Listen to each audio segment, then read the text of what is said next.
They called her paranoid. They called her dangerous. Even her own mother testified against her in court. But what if the real madness wasn't hers? As she sits silently while her life is stripped away, no one notices the quiet confidence in her eyes, because hidden behind the chaos is a recording, a confession, and a truth so dark it will turn victims into criminals in a single moment. My phone vibrated on a Saturday afternoon while I was at the mall. It was a message from my husband saying work had trapped him, so I would be eating alone yet again. I sighed softly and started walking toward my car. Just then, a woman urgently spoke my name. I had a faint memory of her from an architect's event years ago. She rushed over, her expression full of worry, and pushed an envelope into my hand. You must see this immediately, she whispered, telling me to question everything I knew about my husband. In my car a moment later, I opened the envelope and a deep chill ran through me. Hello, and welcome to our story. We would appreciate it if you would like this video and subscribe. Let us know where you are from in the comments. Please note this story is fictional, created to be dramatic and to offer a life lesson. Any similarity to real people or events is accidental, but the moral is very important. In North Austin, the September sun stretched long shadows over the stone paths of the mall. It was truly a perfect Saturday afternoon. The temperature was a comfortable 78 degrees, and a soft breeze carried the smell of jasmine from the flowers near the department store. I moved my shopping bag to my other arm, debating a stop at the kitchen store on my way out. Graham's message from earlier meant I would be dining by myself. This was a common occurrence. As I got closer to the parking area, I heard someone call my complete name, Lillian Grant. I spun around. A woman who looked to be in her mid-30s was approaching me. She wore smart trousers and a cream-colored top, appearing both polished and friendly. Her dark hair was tied back in a tidy, low ponytail. I felt a small spark of recognition, the type you have after a brief encounter at a huge conference from years before. I am Deanna Cole, she stated, her smile a bit uncertain. We met at the AIA Texas gathering in Houston in 2018. You spoke about green architecture. I recall you discussing reclaimed wood. It was captivating. The memory came back to me slowly. I remembered the large ballroom in Houston. I was on a panel, feeling nervous because I was the newest architect on the stage. Oh my goodness, I said, a real smile forming on my face. I actually do remember you. You were in the third row and asked about the cost. Her face brightened. You remember that? I replied. It was a very insightful question. Moving my bag again, I asked, So, are you living in Austin now? She responded, I moved here 3 months ago. My job is in forensic accounting, mostly doing contract work for law firms. There is a lot of work for me in Austin. What about you? Are you still creating beautiful homes? I just answered, I try my best. I gave a small laugh. My company has an office in the city center. We focus on luxury homes and a few smaller commercial buildings. That sounds wonderful, Deanna replied. She looked at her watch and then at me. This is very sudden, but do you have a moment to spare? I spot a Starbucks right there. I would love to talk more if you are not busy. I paused for a second. I hardly knew her, but she seemed so sincere and kind. And honestly, I had no need to hurry home.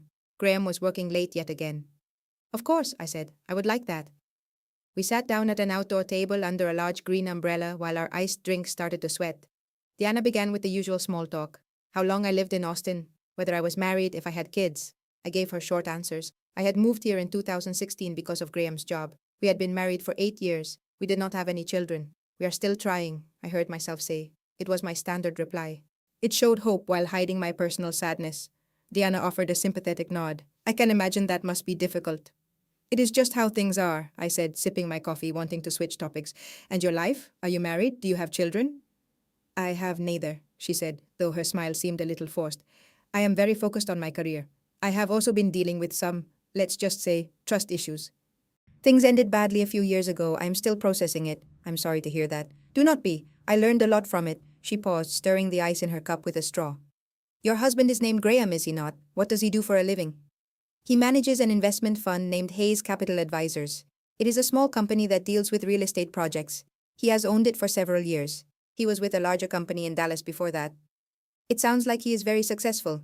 He is, I said with a smile, but a strange tightness built up in my chest. Graham excelled at everything. He was great at his job, great at making people trust him, and especially great at making me trust him. We made casual, friendly conversation for about 20 more minutes. Diana was a great listener and spoke very little, which I found relaxing. When we got up to go, she placed a hand on my arm. She took out a plain manila envelope from her purse. Lillian, she began softly. I think you should have this. I was not sure if this was the right thing to do, but if I were you, I would want to know the truth. I looked down at the envelope she held. What is in it? I asked. Look at it when you are by yourself, she suggested. Or do not look at all. It is up to you. She placed it in my hand and backed away. My contact information is in there. Call me if you require anything. And with that, she left, her ponytail swaying as she walked away. I sat frozen in my car for at least 5 minutes before I found the courage to open the envelope. There were 3 pictures inside, printed on cheap paper. The photos were blurry and unclear, as if they were taken from far away and then enlarged. The first picture showed Graham sitting in a restaurant booth. A lovely woman with brown hair who looked to be in her late 20s sat across from him. She appeared stylish and smart.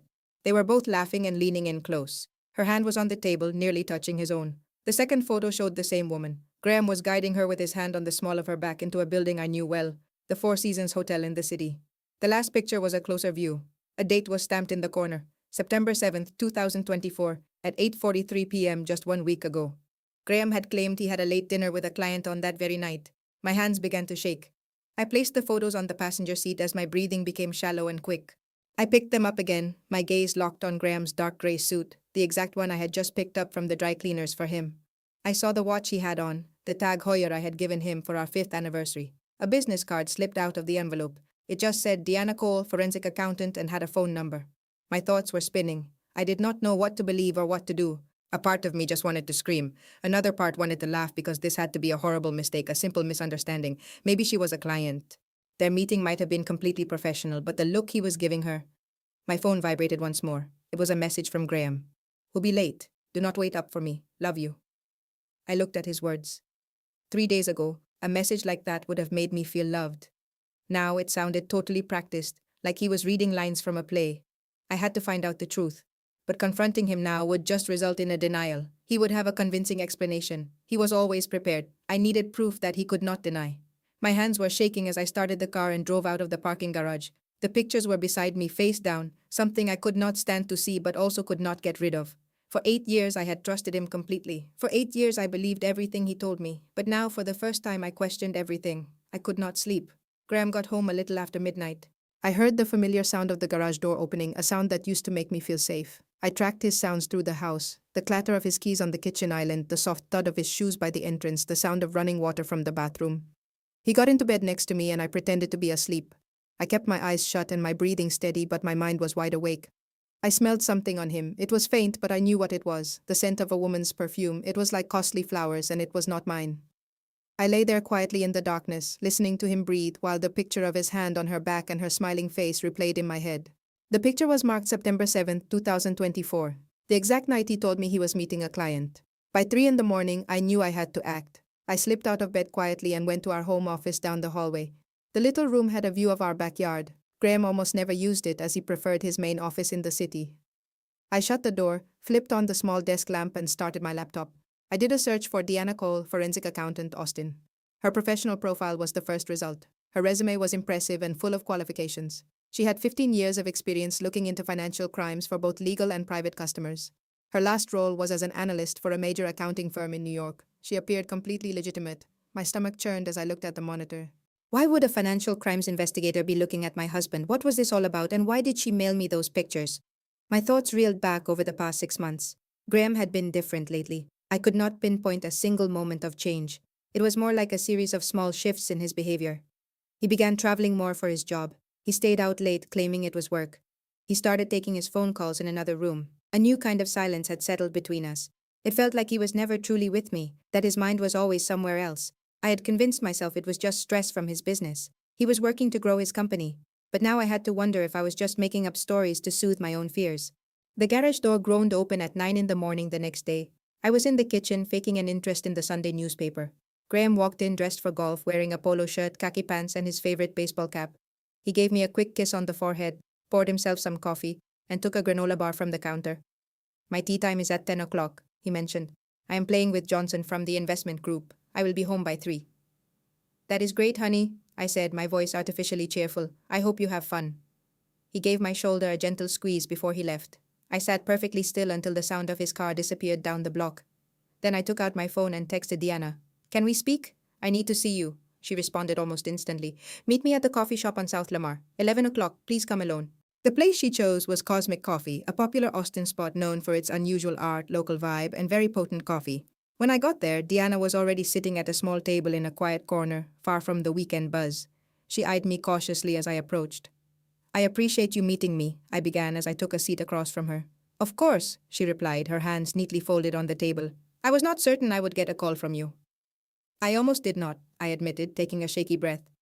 Where did you get the photos? She answered without any hesitation. I investigate financial crimes like fraud. Your husband's company appeared during a different investigation. I recognized your name from a conference in Houston. I saw him with that woman a few times, and their interactions did not seem professional. I felt you deserved to know the truth. Who is she? I asked quietly. Diana picked up a tablet, swiped the screen, and angled it so I could see. A professional networking profile filled the display. Her name is Natasha Mercer. She is 29. She is a junior partner at Hayes Capital Advisors, your husband's firm. She joined the company 2 years ago, Diana explained softly. They hired her as an analyst and she received a promotion last year. I could only stare at her picture. She was stunning, with a confident, polished appearance. Her dark hair and intelligent eyes suggested she belonged in a boardroom. She was exactly the kind of woman Graham would find impressive. They work together, I said, my voice hollow. It might be nothing. Diana swiped the screen again, revealing a timeline. July 2024, she stated. They both attended a real estate conference in San Antonio and stayed in the same hotel. My records show they checked in on the same floor within 20 minutes of each other. She swiped one more time. August 2024. He told you he was working late 3 nights that week. I have security video from his office building showing them getting into the same car together. She swiped the screen again. September. They were spotted at the Four Seasons Hotel on 2 separate occasions. It felt like the air was being pressed from my lungs, and her words sounded distant. Lillian, Diana said gently. I'm so sorry, but this is not about business. I leaned back in my chair, my hands trembling. Why are you doing this for me? We do not even know each other. She paused for a moment. Let's just say I've been in a similar place. I think a woman should have all the facts before she has to make a life-altering choice.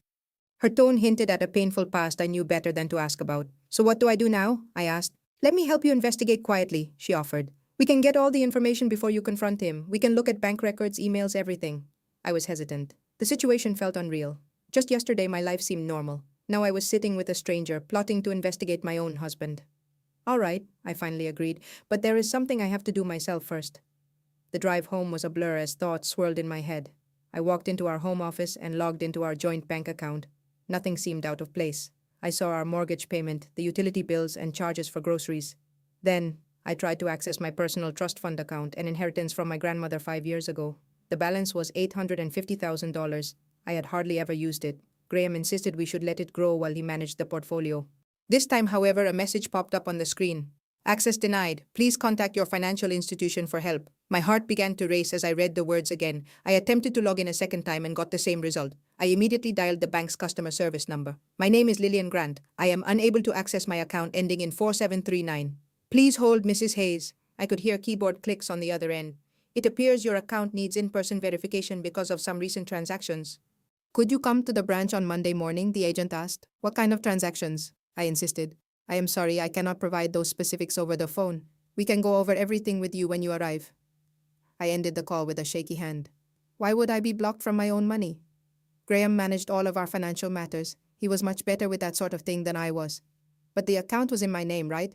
Diana's business card was on the desk. This was about more than just an affair now. I did not sleep at all that Sunday. By Monday morning, I was on my third coffee and the knot in my gut felt impossibly tight. I chose a navy blazer and a crisp white blouse, an outfit that projected confidence I did not feel. I drove to the Wells Fargo on Congress Avenue. My knuckles were white from gripping the steering wheel. The building was an imposing tower of glass and steel. I entered at precisely 9 o'clock and told the receptionist my name. She smiled, made a quick phone call, and a woman in her 50s came out to greet me. She wore a smart gray suit and had a kind expression. Mrs. Hayes, I am Patricia Miller, the branch manager. Thank you for coming. Please, right this way. Her office was small but organized. It had family photos on her desk, a large fern, and the low hum of the air conditioner. She gestured for me to sit and then pulled up my file on her monitor. So, she began gently. We placed a hold on your online portal due to some unusual activity. It is a standard security measure we implement when we notice something out of the ordinary. She typed for a second. Let me pull up your trust fund history. I leaned in, my heart pounding in my chest. The screen displayed a very long list of transactions, and every single one of them was a withdrawal. This is what caught our attention, Patricia said, scrolling down the page. For the last 9 months, there has been a steady pattern of transfers out of this account. They were all properly authorized, which is why no fraud alerts were triggered. However, the sheer number of transfers flagged our system for a manual check. Authorized by who? I asked, my voice barely audible. She gestured toward the screen. In December of 2023, $8,500 went to an investment with Hayes Portfolio Management. In January of 2024, $7,200 went to a venture called HM Capital. In February of 2024, $9,800 was used for a real estate purchase with Hayes Properties. The list of debits went on and on. March, April, May, all the way to September. The total amount taken was $67,500. I stared at the screen until the figures became a blur.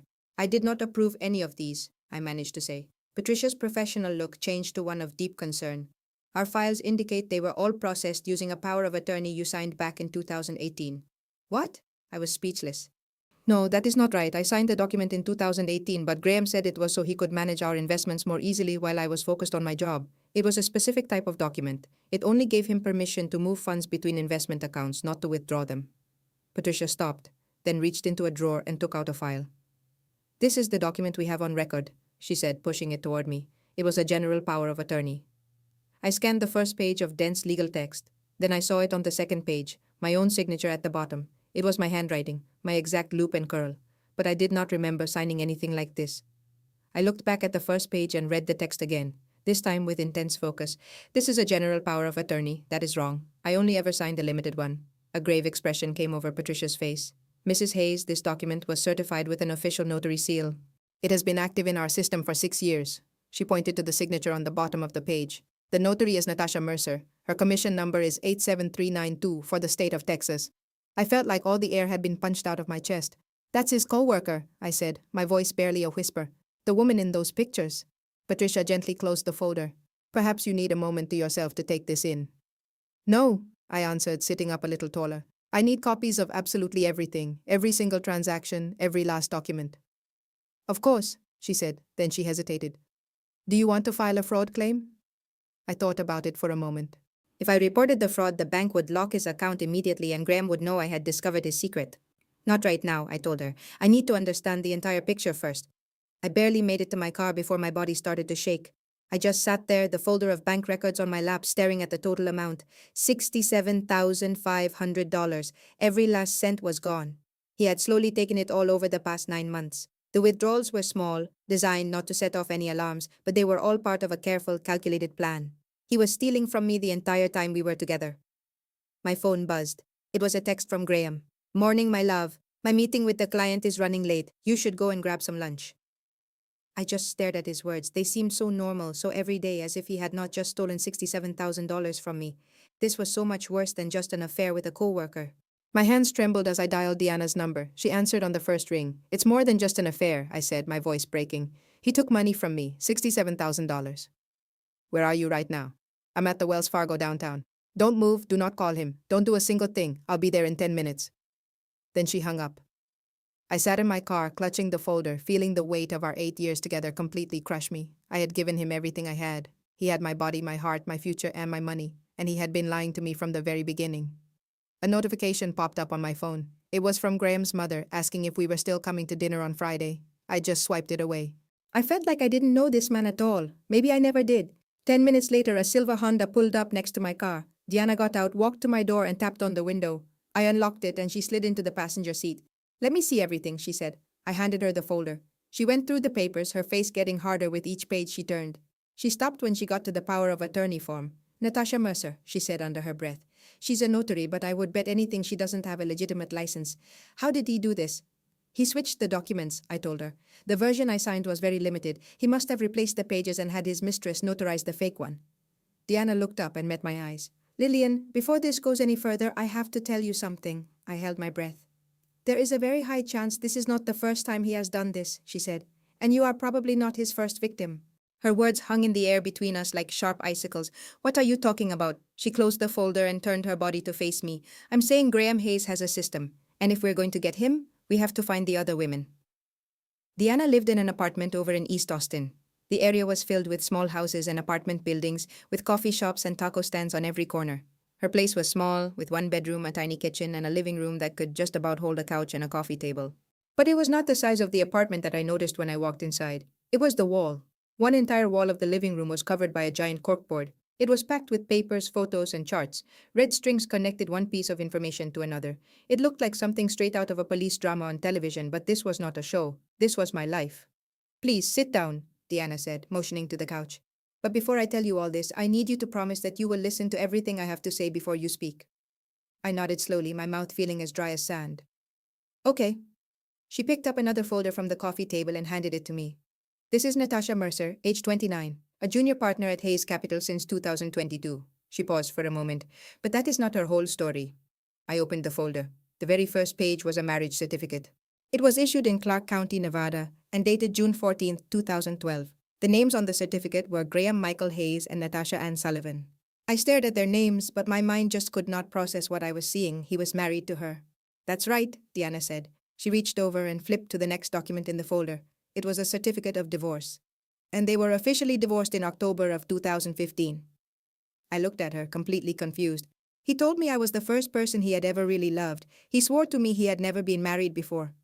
Well, he wasn't lying technically. The divorce was finalized 1 year before you two met. But then she took out her phone, swiped a few times, and showed me the screen. It was filled with Instagram pictures of Graham and Natasha having dinner, at a bar, and on a beautiful sunny beach. They never really broke up, Deanna said in a low voice. The divorce was just a piece of paper for legal reasons. They have been partners this whole time. A sick feeling washed over me. Why? I whispered. Why would they fake a divorce? Because it is a lot easier to run a scam when your targets think you are not connected. Deanna stood up and walked over to the corkboard. She pointed to a section labeled Victims. I've already found 3 other women. He used the exact same playbook on every single one of them. She pointed to the first column. Victim number 1, early 2016 in Denver, Colorado. She was a professional in her early 30s. Graham was with her for 8 months, convinced her to invest in a new business, took $90,000, and then he just disappeared. What's her name? I asked. Deanna's jaw clenched and she looked away for a second. I can tell you that later. But trust me, she is a real person and she has a very strong personal reason for wanting to see him pay for what he did. I saw that her hands were shaking just a little bit as she pointed to the next section, but I did not ask her anything else. The way she avoided my eyes told me this was more personal for her than she was letting on. She pointed to the next column. Victim number 2, Jessica Moore, from 2018 in Phoenix, Arizona, a 30-year-old marketing director. Graham did the same thing. Fake investment company, fake documents, and $82,000 was gone. Then she moved to the next one. Victim number 3, Rachel Torres, from 2020 in Houston, Texas, a 33-year-old doctor. He got $115,000 from her. She actually filed a police report, but by the time they started looking into it, Graham was already here in Austin. I stood up, feeling my legs shake, and walked closer to the board. It was a sea of dates, maps, and photos of Graham with each of the women. In every picture, they looked so happy, holding his hand, looking like the perfect couple. So I'm number 4, I said, my voice completely flat. That's right. It looks like every 2 years he chooses a new city, finds a new woman, takes her money, and then leaves with Natasha. I turned to face her. How did you find out all of this? Deanna crossed her arms. I'm very good at what I do, and I have my own reasons for investigating men like Graham. Her voice made it clear there was another story there, one she was not ready to tell, but I decided not to ask, not yet. Why did he choose me? I asked. What was special about me? You fit his victim profile exactly, Deanna said. You're successful, you're independent, you are financially stable in your early 30s, and probably thinking about settling down and starting a family. My mind flashed back to the architecture conference where we had met. I was 24 years old, celebrating my first big project and so full of hope for the future. He was incredibly charming and confident, and he acted like he was fascinated by every little thing about me. He told me he wanted to get married, have children, and build a life with me. It was all a lie, I whispered, from the very first moment. Yes.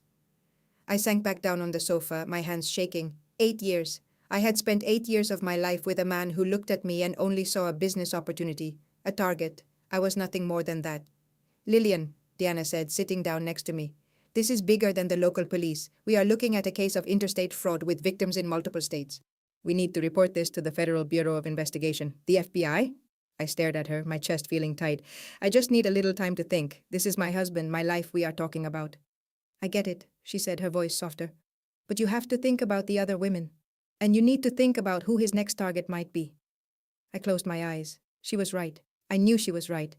But the thought of making this public, of turning my marriage into a federal case, felt like I was about to jump off a cliff. Let me sleep on it tonight, I said. I'll give you my answer in the morning. Deanna nodded. Okay, but Lillian, you have to be extremely careful tonight. You can't let him know that you suspect anything. I won't.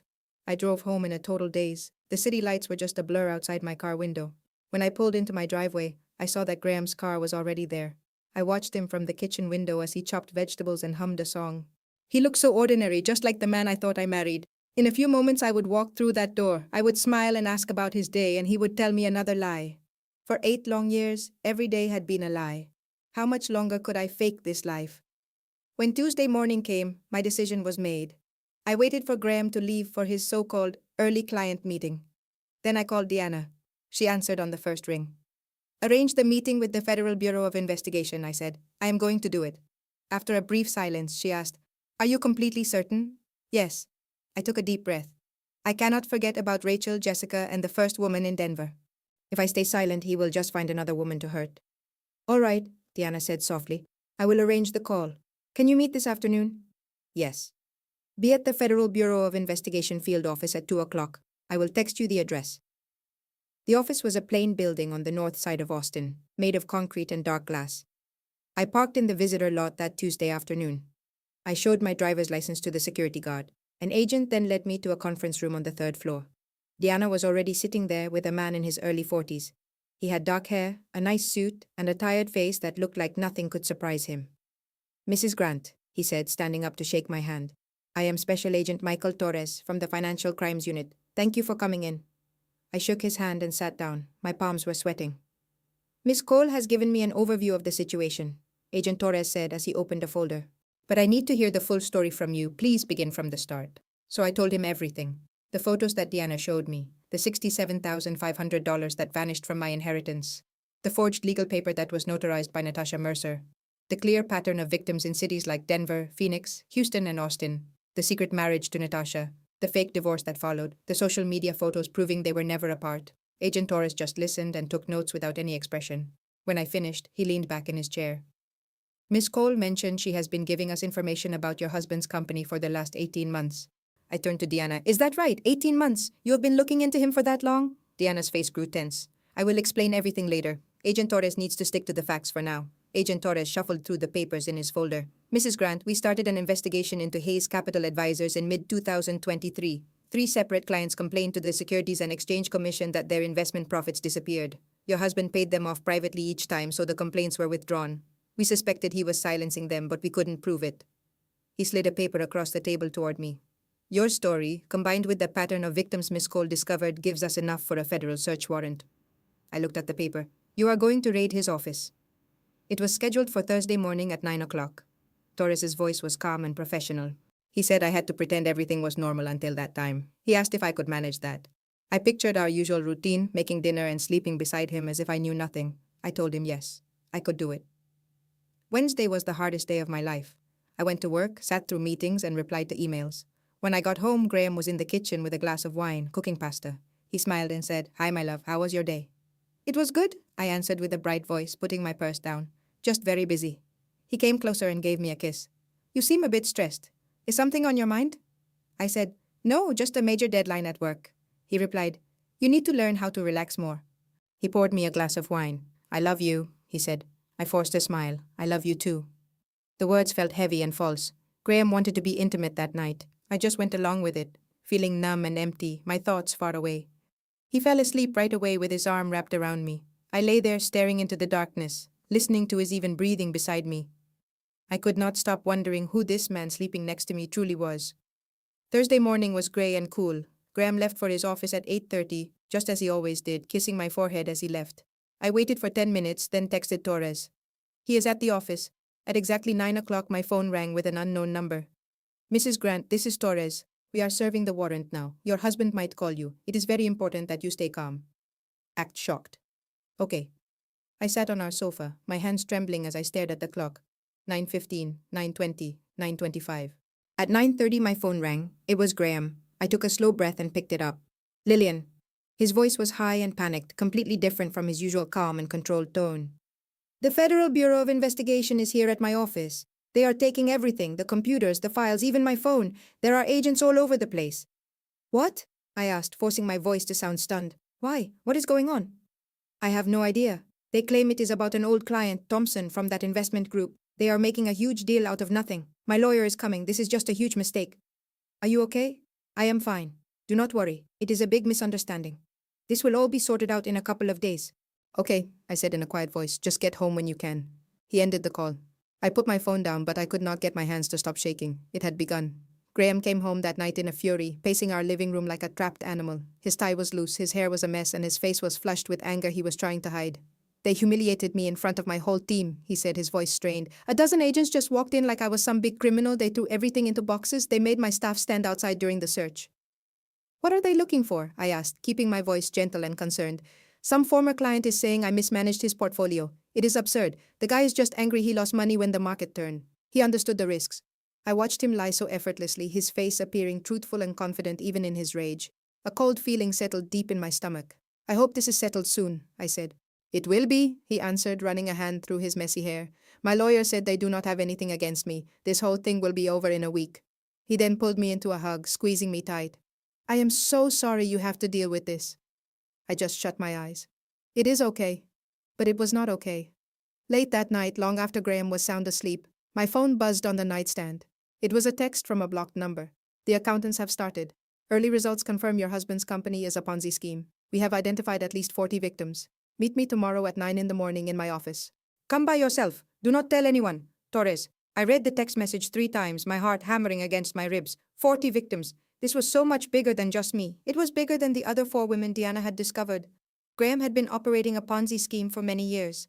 I deleted the message, placed the phone back on the nightstand, and lay down next to the man I had married 8 years ago, the man I did not really know at all. I got to the Federal Bureau of Investigation office at 9 o'clock on Friday morning.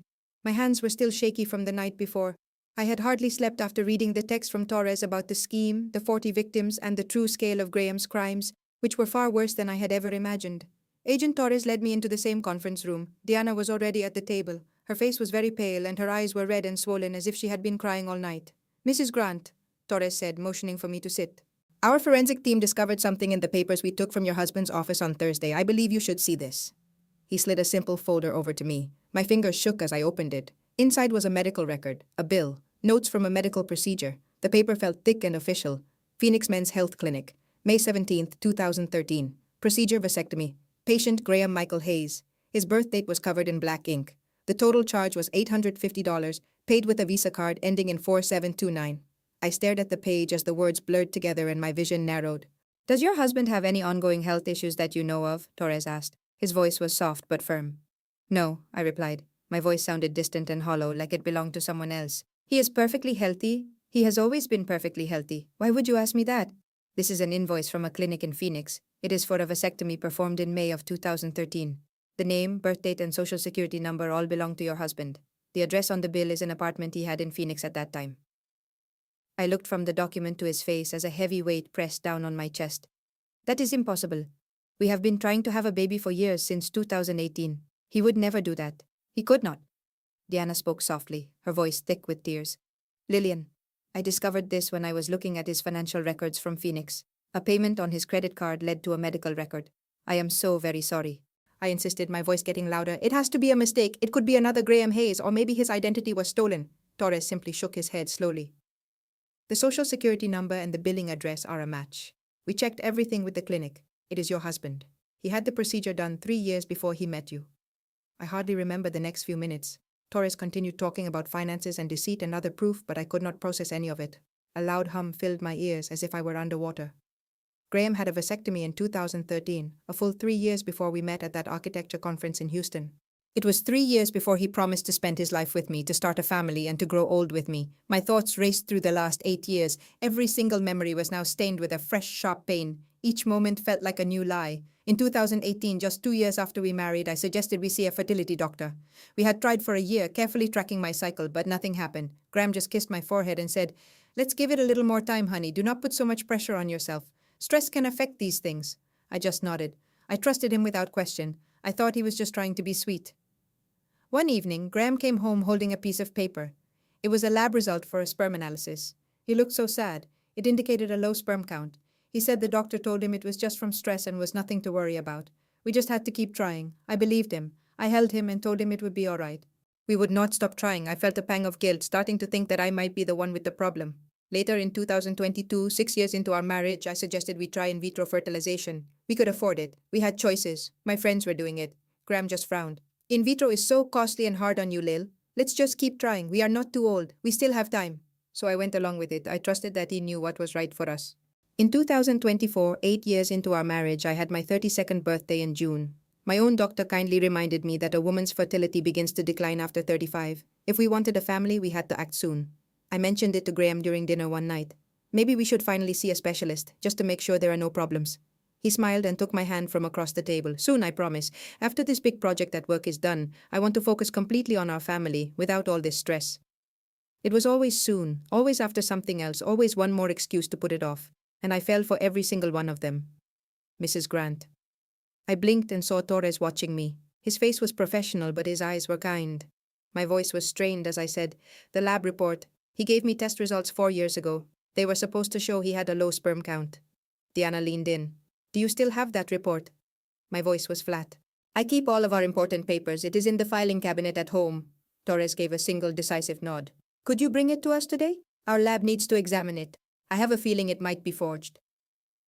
By 1 o'clock in the afternoon, I was back in our house, completely alone. Graham sent a text saying he was with his lawyer again and would not be home until late. I did not reply. I went right to our home office, the room where he supposedly worked, and opened the file drawer. Everything was perfectly organized, just the way I always kept it. I was always the one to organize it. I pulled out a yellow folder with the label Medical Graham. There was just one piece of paper inside. Phoenix Fertility Center Semen Analysis, Graham Hayes. The numbers blurred in front of me. Sperm count, 40 million per milliliter, which was noted as low. The normal range was shown as 40 to 300 million. The doctor's name was Michael Stevens, and the date was March 15th, 2020. I just looked at the formal text and the neat signature at the bottom. Then I took out my phone and searched for the Phoenix Fertility Center. I found nothing. I searched again, this time adding Arizona to the search. Still nothing. I tried calling the phone number on the document. "The number you have dialed is not in service." A recording told me to please check the number.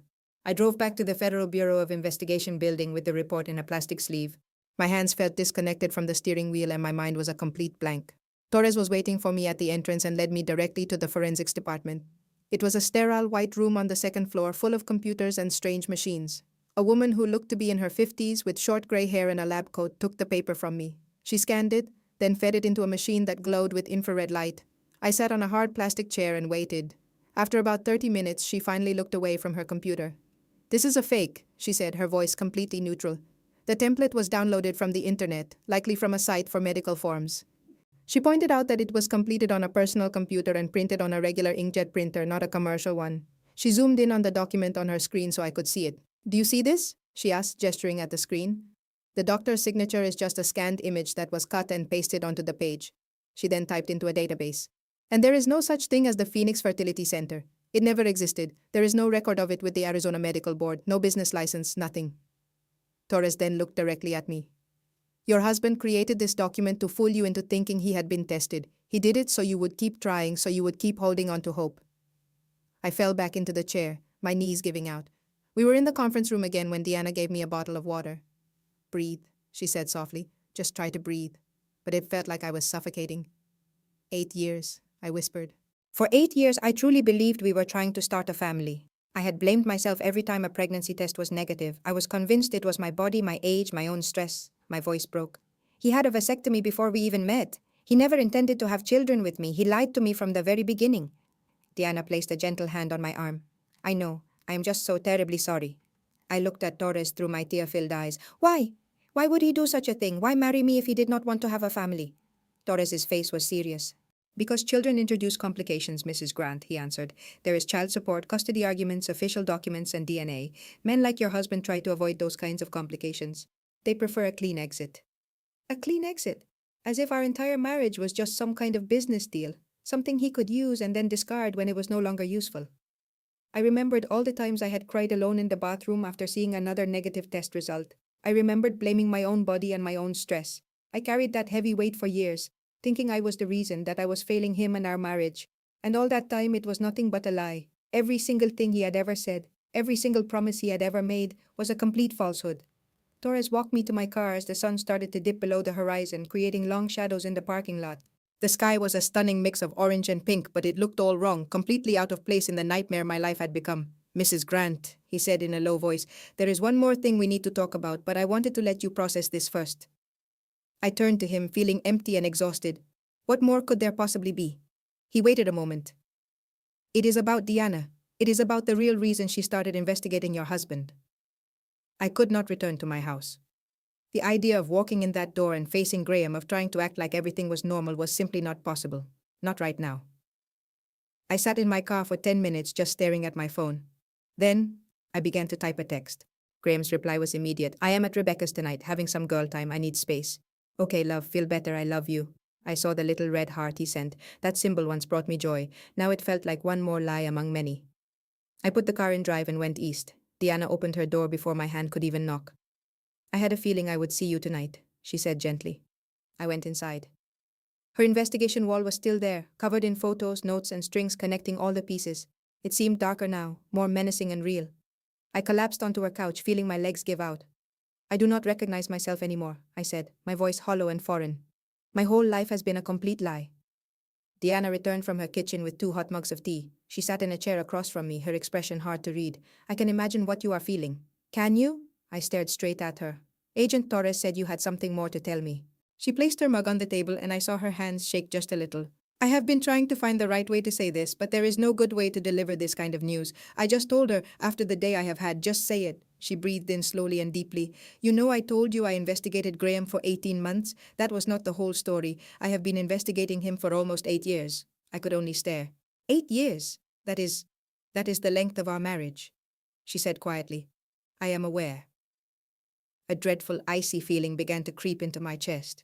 How could you possibly know how long we have been married? Because I started watching Graham in 2016, right after he did the same thing to me that he is doing to you. The room started to feel like it was spinning around me. What do you mean he did it to you? Diana got up and went to the window, showing me her back. Lillian, I was not being truthful. We did not just happen to meet at that conference 6 years ago. We did meet, but I already knew exactly who you were. I stood up from the couch. What are you even saying? Please, sit down. Let me tell you everything. I could not sit. I was frozen where I stood. Diana finally faced me again. Back in 2016, I lived in Denver. I was 25, just out of college, working as a forensic accountant. She paused. I met Graham Hayes at a company function. He was so charming, so successful. He was my dream man. We were together for 8 months. He asked me to marry him. I said yes. He did all of that to you too, I whispered. He did. Then he took $90,000 from my inheritance and vanished. Diana's voice was strong now. I refused to let it go. I used my accounting skills to find him. I found his pattern. He was in Phoenix in 2018, then Houston in 2020 before moving to Austin. She looked right at me. I spent 6 years creating a case, digging up records, and speaking with his other victims, but I could not take it to the Federal Bureau of Investigation without absolute proof of his crimes across different states. One woman's story is not persuasive enough. They just see it as a personal issue, but 4 women from 4 different states telling the same story, that becomes a federal case. I finally had everything I needed in 2023. That is the point when I called Agent Torres. She looked at me with deep regret. When I found out he had married you, I desperately wanted to tell you, but my proof was not strong enough. I had to just wait and watch and build my case. Our meeting at the domain, I said, a sickening realization hitting me. That was planned. Yes, she confessed. I made sure it happened. A wave of nausea rode through me. You were just using me. In the beginning, you were part of my plan. Yes, Diana's voice started to crack. But then as I knew you better, I realized you were just like me. You were trusting and in love, and your world was about to fall apart. I could not let him do that again. So you lied to me, I said, my voice rising. Every single person in my life has been lying to me. Diana's eyes started to fill with tears. I know, and I am so deeply sorry, but Lillian, everything I discovered, the affair, the stolen money, the vasectomy, it is all true. I may have set things up, but all the facts are real, and there is something else. I stood and took my purse. I cannot deal with this. I do not trust anyone right now. I walked to the door. Lillian, please wait, Diana said, and I paused. Tomorrow. Agent Torres needs us both to be there. They have discovered things we never knew about. I did not look back at her. What more could there possibly be? I am not sure, she replied quietly, but it is extremely serious. Torres has called me 3 times. He said it is urgent we see this before Graham's attorneys find out. I stood still, my hand on the doorknob. What time? 9 in the morning. I gave a single quick nod and then left. I found a cheap motel off Interstate 35, the kind with a broken neon sign. I paid in cash for a room that smelled like old cigarette smoke. I lay on the bed with my clothes on. My phone buzzed. It was Graham. I hope Rebecca is taking care of you. Missing you. I placed my phone screen down and looked at the water stains on the ceiling. 8 years with Graham. For all 8 of those years, Diana was hunting him. Everyone had lied. Everyone had used me. I closed my eyes tightly. Tomorrow, Torres would reveal what else he had found. Tomorrow, I would have to face Diana again, the woman who faked a friendship while also trying to protect me.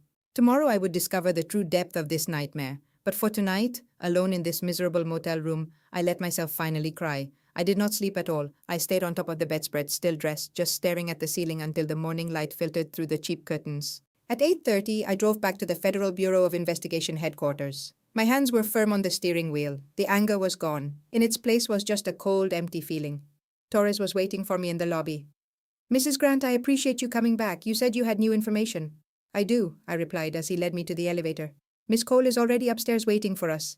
My stomach clenched. I was not prepared to face her. I had not forgiven her, but I went into the elevator with Torres. Diana was standing by the conference room window. She looked over as I came in. Her face was pale, with red, tired eyes. She had not slept either, I guessed. "Lillian, please." I raised a hand to stop her. "Let us just hear what Agent Torres has to say." She gave a small nod and moved back. Torres closed the door and motioned for us to sit. He took out several papers from a thick folder and laid them on the table. "Over the last 48 hours, my team has examined everything from Hayes Capital Advisors." He paused for a moment. "And what we discovered is far worse than we thought. Your husband has been running a Ponzi scheme." I just looked at him, speechless. "A Ponzi scheme?" "Yes. Starting in 2021, he has tricked 43 different investors out of nearly $4.7 million. The number sounded too large to be real. Torres slid a spreadsheet toward me with a list of names, dates, and figures. Hayes Capital promised clients returns of 12 to 18% annually from real estate, but he never made any investments, Torres explained. Your husband was paying off his early investors with money from new ones. It is a textbook fraud. I scanned the list of people he had tricked. It was full of retirees and the owners of small businesses. I saw a teacher and a nurse, people who gave Graham their entire life savings. The whole thing started to unravel in the middle of 2024, Torres went on. More money was being paid out than was coming in. That is when your husband began using the money from his romance scams to keep the fund afloat, Diana said. The $90,000 he took from me, and the cash from his other victims, he put all of it into Hayes Capital. That is right, Torres said. The scams were just a way for him to get fast cash to prevent his Ponzi scheme from collapsing. I felt completely sick. And what about Natasha? I asked. She was his equal partner. She handled the client communications, created false reports, and forged signatures. My team found emails between your husband and Miss Mercer that go back to 2021. They talked about setting up shell companies and ways to stop clients from taking out their money. Torres then handed me a printed email from Graham to Natasha, sent on September 8, 2024. The message said, "The Thompson Group is getting suspicious. I need $500,000 to keep them quiet. Can we get the rest from Lillian's trust?" I had to read the words again. My whole life was being discussed like figures on a balance sheet. I whispered, "How much more did he plan on stealing?" Torres gave me a look of pity. "Their emails show a plan to take the remaining balance of your trust, around $783,000. The room started to spin, almost $800,000. It was every penny my grandmother had left for me, everything I saved for our future. Diana asked, "So, what is the next step?" Torres replied, "We are filing federal charges for multiple counts of fraud. If found guilty, your husband could get 40 years or more in prison. Miss Mercer could get 30 years. 40 years? Graham would be 78 if he ever saw the outside again." "And all the people he conned?" I asked. "Will any of them get their money back?" "We are freezing his assets, including overseas accounts and property. Anything we find will go toward restitution," Torres continued. "But honestly, in cases like this, victims are lucky to see 30 to 50% of their money again." I pictured the teacher and the nurse from his list of victims. They could not afford a loss like that. 43 people, I said softly, plus the 4 of us. That makes 47 families that he destroyed. "Yes," Diana said quietly. "Lillian, I am so incredibly sorry. I should have been honest with you from the very beginning." I turned to her. She looked so tired and small. She seemed just as shattered as I felt. "You manipulated me," I stated, looking directly into her eyes. "I know. You set me up as bait to finally catch him." "I am aware," she repeated, her voice trembling, "and I cannot tell you how sorry I am. But every discovery, the other woman, the theft, the entire con, it was all true. I never told you a single lie about the facts, only how I came to know them." I was silent for a very long time before I finally spoke. "You spent 7 years hunting him. You paused your entire life because you refused to let him get away with it." "I did," she whispered. "You found all of his other victims. You are the one who brought in the Federal Bureau of Investigation." "I am." "You rescued me," I said at last. "It was not the way I ever wanted to be rescued, but you did it." Tears welled up in Diana's eyes. I walked over and put my arms around her. She held on to me, shaking. I whispered, "I am still so angry, but you were not wrong. We have to finish this as a team." Agent Torres cleared his throat. "Mrs. Grant, we have one more request." I let go of Diana and wiped my own eyes. "What is it?" "We need you to help us get a confession on tape." He explained that without a confession, Graham's lawyers could argue it was just a failed business venture. We have to prove he intended to defraud them. "What do I need to do?" I asked him. Torres opened a drawer and took out a small black jewelry box. Inside lay a beautiful silver necklace. This has a recording device inside. You will invite your husband to dinner at a quiet public restaurant, he said. You have to wear the necklace. Your job is to get him to talk about the stolen money and the con. Our agents will be sitting nearby. As soon as he confesses, we will arrest him. I stared at the pendant. You want me to wear a wire? Yes, and you have to act like absolutely nothing has changed. I looked over at Diana, and she gave me an encouraging nod. I will help you practice. We can plan what you will say. You are not going into this by yourself. I looked back at Agent Torres. How soon does this need to happen? The faster the better, he said, before his lawyer finds out what we know. Sometime in the next week would be perfect. I picked up the heavy silver necklace. Okay, I said, I will do it. The drive home felt like I was on my way to my own funeral. My hands were clenched so tight on the steering wheel my knuckles were white. I had to remind myself to breathe. The necklace in my bag felt like it weighed a ton. In just 6 days I would have to put it on. In 6 days I would sit across from my husband and record him admitting his crimes. First, I just needed to survive the night. I had to look him in the eye and pretend our life was not a complete lie. The light turned green and I drove. When I pulled up to our house, Graham's car was already there. I could see him through the window, moving around the kitchen like it was any other day. He appeared so completely normal. He did not look like a man who had stolen $5 million. He did not look like someone who had ruined 47 lives. I turned off the engine and just sat in the car for a second, my heart pounding in my chest. My phone buzzed. It was a text from Diana. You can do this. Just act like you are worn out and stressed. Let him take care of you. I typed back a simple, okay. Then I took a deep breath, got out of the car and walked inside. Graham was in his office, looking at his computer. The moment he saw me, his expression changed to one of concern and relief. If I did not know better, I would have thought it was love. Lillian, he said, getting up to hug me. Where have you been? I was going crazy with worry. I must have called you 10 times. I let him embrace me even though my whole body wanted to pull away. He was wearing the same cologne he wore on our first date. That scent always made me feel safe. Now it made me sick. I went to Rebecca's. I lied into his shoulder. I just needed some space. That situation with the Federal Bureau of Investigation really scared me. He pulled back and held my arm, studying my face. I know, honey. I am so sorry you had to deal with that, but everything is going to be fine. My attorney already spoke to them. They have absolutely nothing on me. Are you sure? I asked, making my voice tremble a little. It all seems so real. It is just a single angry client, Graham replied, his voice changing to that smooth, confident tone he saved for his investors, a man named Thompson. He lost some money and is trying to blame me. He filed a complaint, so the government is required to look into it. It is nothing more than a formality. My lawyer thinks the whole thing will be dropped in a couple of weeks. Thompson. That was the name from the email Agent Torres had shown me, the one where Graham said he needed $500,000 to keep the Thompson Group quiet. I managed to nod. Oh, what a relief. Exactly, he said with a smile, giving my shoulders a squeeze. I did not want to worry you with the details, but believe me, it is all under control, I promise you. I looked straight into his eyes, and for the first time I could see the monster hiding behind them. He sounded so reassuring and truthful. 8 years ago, I would have believed every word. Even today, if I had not seen the proof, I might have fallen for it. He was a master at his craft. Okay, I whispered. I believe you. The words felt like poison on my tongue. Graham was determined to make dinner. He cooked pasta with garlic bread and even opened a nice bottle of wine. He moved around the kitchen without a single care in the world, humming to some of his favorite jazz music. I just sat there and watched the methodical way he chopped the garlic. I watched him taste the sauce, add a bit more spice, and then pour some wine into the pan with a dramatic flair. He turned and saw me watching him. What is it? He asked with a smile. Oh, nothing, I replied, just thinking about how fortunate I am. His expression softened. My dear, I am the fortunate one. He walked around the kitchen island and leaned in to kiss me. I kissed him back, but I felt completely hollow inside, like a robot. He did not seem to sense a thing. You have been so patient with me, he said, gently brushing a piece of hair from my cheek. With all the stress from work and the late nights, I know I have not been the best husband. You were never my husband at all, I thought. You were an actor playing a part. It is okay, I said instead. I know things at work have been intense. Well, I am going to make it all up to you. He went back to the stove to check the pasta. Let's go on a real date this weekend, just us, somewhere nice. My heart started beating faster. You mean like out to a restaurant? Saturday evening, he confirmed, looking at me with a grin. How about Uchi? I know it is your favorite. It feels like we have not been there in ages. I could not speak. My head was racing. He was giving me the perfect opportunity on a silver platter. This was the ideal scenario. It was precisely what the agents were hoping for. Uchi, I repeated, trying to sound pleasantly surprised. That would be wonderful. Perfect.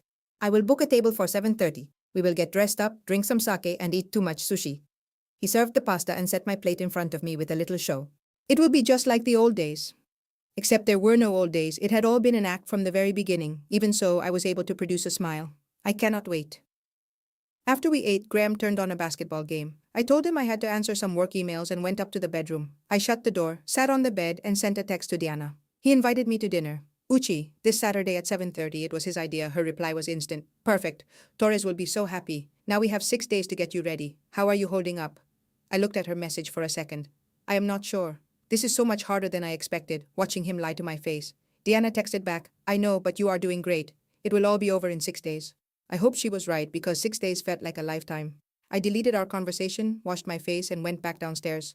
Graham was on the couch with a beer, his eyes glued to the game. Who is winning? I asked, sitting down next to him. We are, by 12. He put his arm around my shoulders and pulled me in close. This is nice. Just the two of us. No more stress. I leaned my head on his shoulder because I had to, because the woman I used to be would have done that. But on the inside, I was letting out a silent scream. That evening, I stayed awake for a very long time after Graham had fallen asleep. His arm felt like an anchor, pinning me to the bed as he slept. The clock's red numbers burned in the dark. It was 2:47 in the morning. In just 6 days, I would meet this man at Uchi restaurant. A tiny microphone would be recording his every word. In 6 days, I would see federal agents lead him away in handcuffs. But tonight, I was trapped. I had to wake up next to him and pretend. I had to return his smile and mirror his laugh. I had to act as if I did not know what a monster he truly was.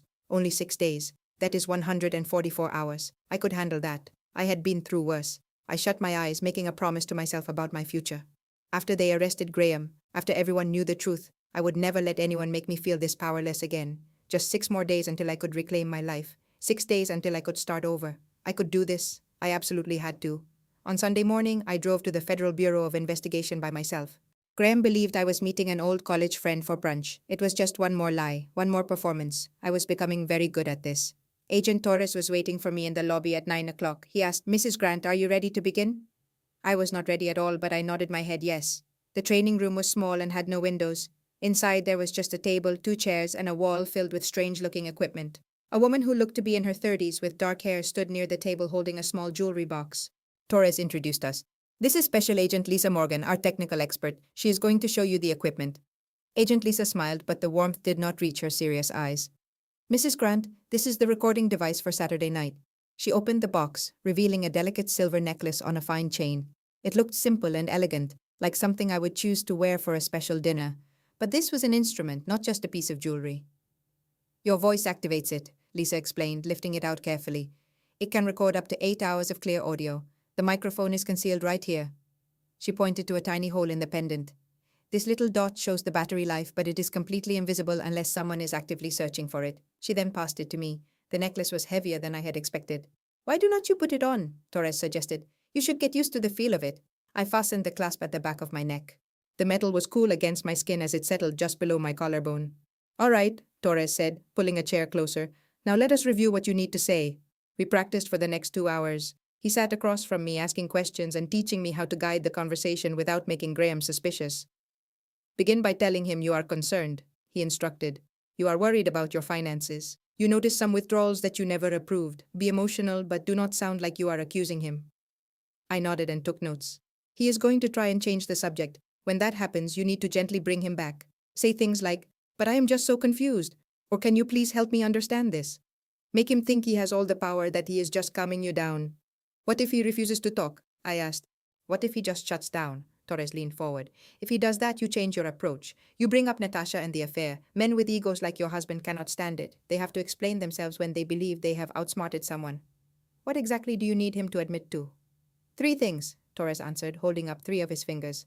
First, that he is the one who took the money. Second, that he forged the power of attorney document. And third, that this whole investment scheme was a planned-out scam from the beginning.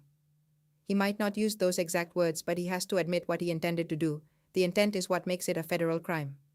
My hands trembled as I wrote everything down. He took the money. He forged the paper. The scam was deliberate. You can do this, Torres said, his voice becoming a little gentler. You have been living with him for days, acting like everything is fine. This is just one more act. The only difference is that this performance will be on tape.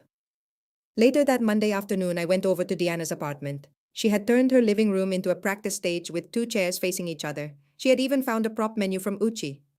We are going to do some role-playing, she announced. I will play Graham. You are going to rehearse your questions. I do not feel like I am ready for this. Yes, you are. She sat down and folded her hands on the table. Go on, sit down. I took my seat. Diana's entire posture changed. She sat up straighter, and her face wore a look of self-assurance I knew all too well. It was strange how perfectly she could imitate him. So, she began, her voice sounding just like his. How was your day at work, my dear? I could only stare at her, completely speechless. Lillian, Diana said, her voice back to normal. You have to give an answer. Just pretend that I am really him. I took a deep, slow breath. Work was fine, just very busy. She gave me Graham's signature smile. Good. I am glad this whole business with the Federal Bureau of Investigation has not been too much for you. Actually, I started, my voice trembling, there was something I wanted to ask you. And what is that? I was looking at our trust fund account last week. I saw some very large withdrawals that I do not remember making, around $67,000. Diana, playing Graham, frowned and leaned back in her chair. Oh, those were for investments, honey. I already explained that to you. You did? I do not remember signing any papers for that. You signed the power of attorney for me back in 2018. You do not remember?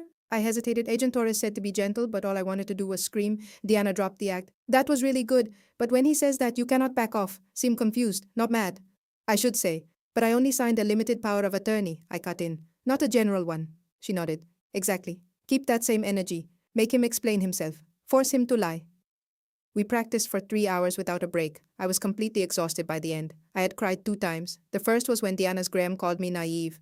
The second was when she said, You have always been bad with money, Lillian. That is why I handle it. Those were the exact words Graham had used. Words I used to believe. You will do wonderfully, Diana told me, giving me a hug after our last run-through. On Saturday night, you will walk into that restaurant and you will take him down. I will be right outside the whole time, waiting. On Tuesday morning, I had an emergency meeting with my therapist, Dr. Rebecca Lawson. I had been her patient for a few years, dealing with work stress and our trouble having a child, but I had never told her the complete story about Graham until that morning. I sat in her warm office, a place with soft lights and a sofa that had seen many tears.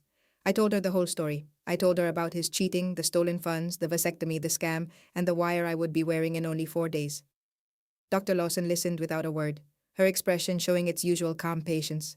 When I finished, she asked, Lillian, do you feel that you are betraying him? Yes, I whispered, though I knew that feeling was wrong. You are not the one doing the betraying. He betrayed you for 8 entire years. She leaned forward. What you are doing Saturday is not for revenge. It is for justice. It is for you and for every single person he has ever wronged. What if I cannot do it? What if he looks at me and sees that I am lying? You have been acting for weeks, Dr. Lawson said in a calm voice. You have been waking up with him, eating dinner with him, and pretending it is all okay. You are so much stronger than you know, and you are not doing this alone. I nodded, but I was not entirely sure I believed her. Graham arrived home Wednesday evening whistling a happy tune. He kissed my forehead, then poured some wine. He casually confirmed our dinner plans at Uchi were set. Saturday at 7:30, just us, he said with a grin. I cannot wait. Me neither, I replied, smiling back. And it was the truth, because in 3 days this nightmare would finally end. Later, after Graham fell asleep, I stared into the darkness. My phone screen lit up with a message from Diana. Asterisk, you can do this. We are all behind you. I wrote back. Asterisk 3 more days. Asterisk 3 more days, she replied. Asterisk, then you will be free. I set my phone down and closed my eyes. 3 days until I finally got to ask Graham why he destroyed my life. I had 3 days to prepare for the biggest role of my life. I knew I had to do it. I had no other choice. On Thursday morning, I called in sick to my office. I could not sit in meetings about blueprints when in 2 days I would be wearing a wire across from my husband. Instead, I just sat at my kitchen table. I stared at a cup of coffee I had no intention of drinking and a list that Diana had given me. On it were 3 women in 3 different cities with 3 lives that Graham Hayes had destroyed before he met me. I took a deep breath and dialed the first number on the list. A woman named Rachel Torres answered after the second ring. Hello? Hi, my name is Lillian Grant. Diana Cole suggested that I should give you a call. I am not exactly sure where to begin. There was a brief moment of silence on the line. Then she asked, You are married to him, are you not? To Graham? Yes, I answered, my voice trembling. How did you know? I asked. Diana told me that he had found a new person. I am just so sorry. I squeezed my eyes shut tight. I am sorry too for everything he did to you.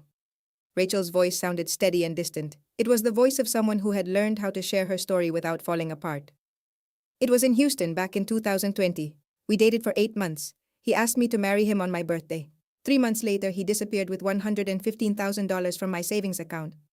I reported it to the police. They told me it was a civil issue. By the time I found a lawyer, he was long gone. He took $67,000 from me, I said in a soft voice. And he took 8 years of my life. Well, Rachel's voice turned as hard as steel. Then it is time we made him pay for all of it. Diana mentioned you will be wearing a wire on Saturday night, she said.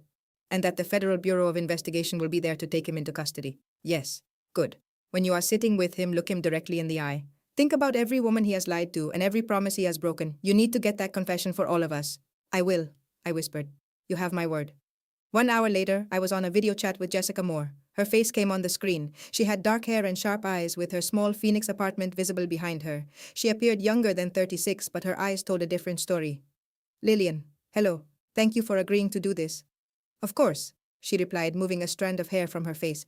I have waited 6 years for this conversation. Deanna explained your situation to me. Jessica just nodded her head. It all began for me in Phoenix back in 2018. As a marketing director for a tech startup, I met Graham at a company party. He was so charming and ambitious, the exact man I thought I wanted. We dated for 7 months. He promised a future with a wedding, children, and our own home. Then he persuaded me to invest in his business idea. My $82,000 disappeared, and then so did he. I am so sorry. For so long I thought it was my fault, Jessica said, her voice filled with pain. I needed counseling just to get by. I could not trust anyone. Dating was impossible. I felt like I was foolish and defective. You are not defective, I told her. I see that now, but it was a difficult path. She looked into her camera. Lillian, on Saturday when you feel that fear at dinner, please know you are not just doing this for yourself. You are doing this for all the other women he would have hurt, she continued. I will remember, I vowed. And I will be there to speak at the trial, Jessica said. Whatever is needed, I am done being afraid. Claire Sullivan contacted me later that afternoon. Her voice was the softest of the three, seeming delicate and unsure. I never thought anyone would take my story seriously, she told me. I take your story seriously. He told me he loved me. He promised we would start a business together, a small consulting agency. I gave him $58,000. It was every penny I had saved. Then he was just gone. He used the same exact promises with each of us, I said. I really thought I was the only one. Claire's voice started to crack. For 4 years I have believed I was his only victim. You are not alone in this anymore, I said gently. And neither am I. That night, Deanna set up a group chat for the 4 of us, which she called the Survivors Circle. For the next 2 hours, we told each other our stories. The conversation went beyond the money, an incredible amount when added up, to the small specific things. It was the way Graham always introduced himself, the same restaurants he took us to, and the lines he used over and over. I have never known a woman like you. You are not like anyone else I have ever met. I can really see a future with you. He repeated these exact words to each one of us, as if he were following a script. Rachel posted a picture of the engagement ring he gave her. Jessica shared a text from him that said, I love you more than anyone in my life. Claire showed us a handwritten note from him. You are my whole world. I stared at my phone and my hands began to tremble. These were not just simple lies. He was putting on a whole act, repeating it from one city to the next, with woman after woman. I typed a message to the group. I am wearing the wire to dinner tomorrow. I will get a confession on tape for every one of us. Rachel replied, We are all right there with you. Jessica wrote, You have got this. And Claire sent, Thank you more than I can say. On Friday, I went to the Federal Bureau of Investigation headquarters for my final meeting. Agent Torres sat across the conference table from me. The necklace containing the recorder was in a box between us. Tomorrow at 7:30 in the evening at Uchi Restaurant in Austin. He pushed a map marked with red dots over to me. We will have 2 agents sitting at the bar and another 2 at a table nearby. Miss Cole will be with me in a surveillance van just outside. You will be connected to us through a live audio feed the entire time. What if he does not say anything incriminating? I asked. Torres leaned back in his chair. Oh, he will talk. Men like your husband have massive egos. Once they believe they have gotten away with something and that their victim is still in love with them, they can't help but brag about it.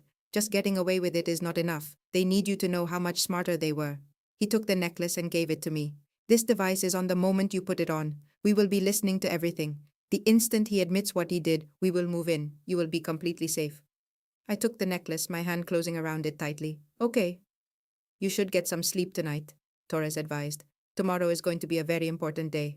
That evening, I sat on the sofa beside Graham. He was perfectly relaxed, checking basketball scores on his phone. Tomorrow night, he said without looking at me, just the 2 of us. I am really looking forward to it. Me too, I was able to say. He put his phone down, put his arm around me, and kissed my forehead. I love you, Lil. I shut my eyes tight. I love you too. That lie seemed to get a little easier with each repetition.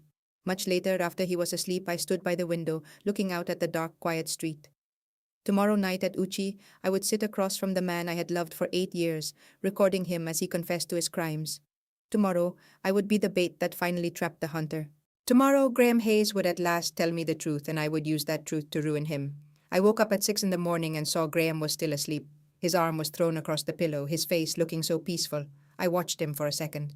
This was the man I married, the man I gave all my faith to, the man who in 13 hours would admit to things that would send him to prison for the rest of his life. And he did not suspect a thing. I got out of bed and went to the window. The sky was turning a soft gray, with faint streaks of pink appearing. Across the city, Federal Bureau of Investigation agents were getting ready. Diana was probably awake too, going over the plan again. In 13 hours, I would be at Uchi with Graham, taping his confession. In 13 hours, this awful chapter of my life would be over for good.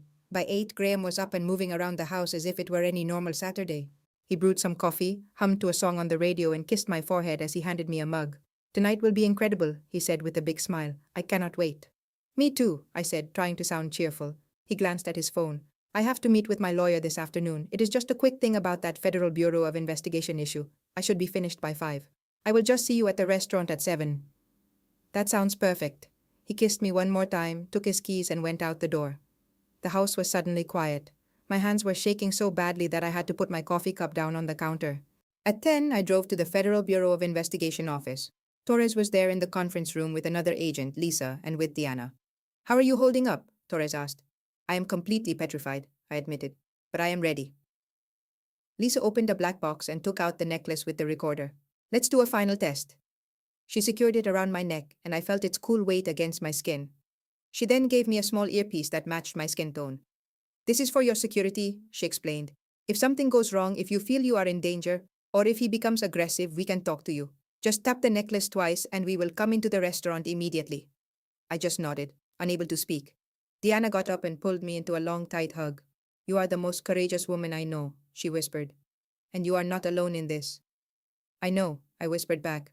But at that moment I felt entirely and utterly by myself. At noon I went to Zilker Park and found a bench near the water. Families were spread out on the grass enjoying the day. Kids were chasing each other, couples were walking hand in hand, and people were jogging. It was a perfectly average Saturday, full of the simple pleasures I once considered normal.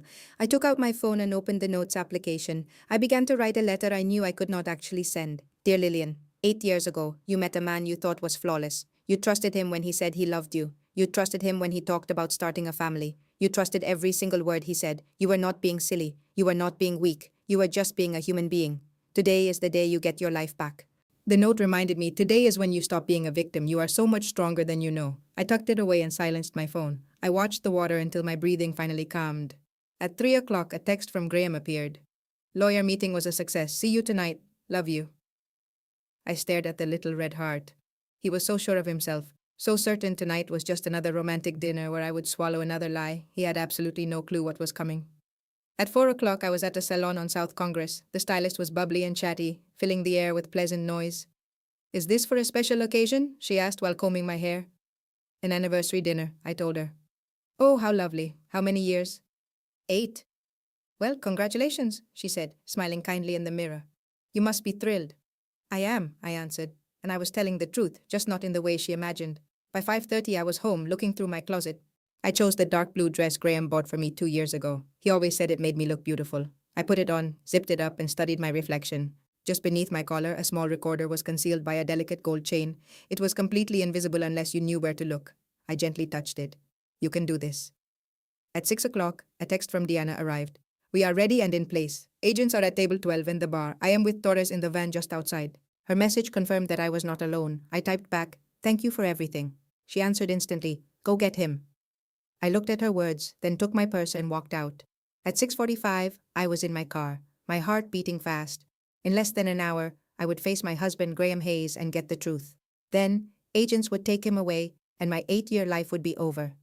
A voice in my head counted down from 10 to see his world collapse. I turned on the car, my hands were steady, my breathing was even. I had pictured this moment 1,000 times.